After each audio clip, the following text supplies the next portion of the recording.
Genesis chapter 18. The Lord appeared to Abraham near the great trees of Mamre as he was sitting at the entrance of his tent in the heat of the day.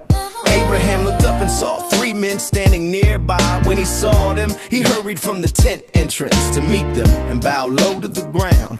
He said, "My Lord, if I have found favor in your eyes, do not pass by your servant. Let a little water be brought so you can wash your feet and rest under this tree. Let me bring you something to eat to refresh you, and then you may continue your journey now that you have come to your servant." And they replied, "Do as you have said."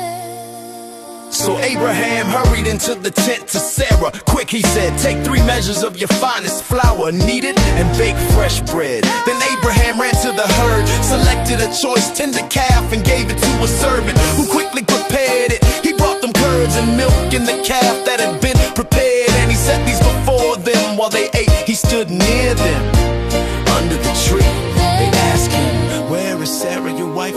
"There in the tent," he said. Then the Lord said, "I will surely return to you about this time next year, and Sarah, your wife, will have a son." Now Sarah was listening from the entrance of the tent behind him. Abraham and Sarah were already old, very advanced in years, and Sarah was long past childbearing age. So she laughed quietly to herself and said, "After I am worn out and my Lord is old, will I really know such pleasure?"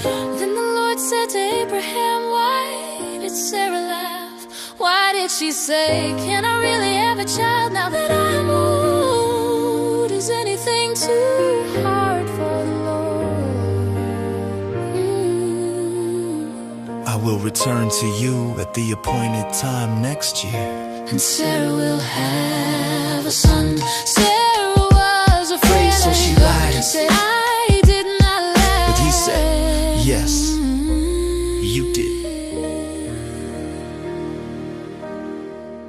When the men got up to leave, they looked out towards Sodom, and Abraham walked with them to see him on their way. Then the Lord said, "Shall I hide from Abraham what I am about to do? Abraham will surely become a great and mighty nation, and all nations on earth will be blessed through him. I have chosen him so he will direct his children and his household after him to keep the way of the Lord, by doing what is right and just, so that the Lord may bring about what he has promised." Then the Lord said, "The outcry against Sodom and Gomorrah is great, and their sin is exceedingly grave. I will go down to see whether the outcry of those who have suffered is as bad as the reports that have reached me. If not, I will know." The men turned and went towards Sodom, but Abraham remained standing before the Lord. Abraham approached him and said, "Will you sweep away the righteous with the wicked? What if there are 50 righteous people in the city? Will you really destroy it and not spare the place for the sake of the 50? The Lord said, "If I find 50 righteous people inside them, "I will spare the whole place for their sake." Abraham spoke again.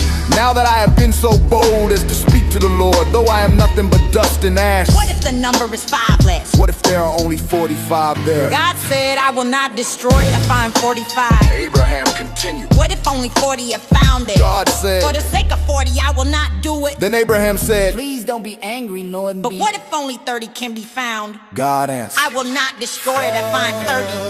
Abraham said, Now that I dare to speak again, "What if there are 20? God said, For the sake of 20, I will not destroy it." Finally Abraham said, "Please don't be angry, Lord." Lord, just one more time. What if only 10 are found? God answered, "For the sake of 10, I will not destroy it."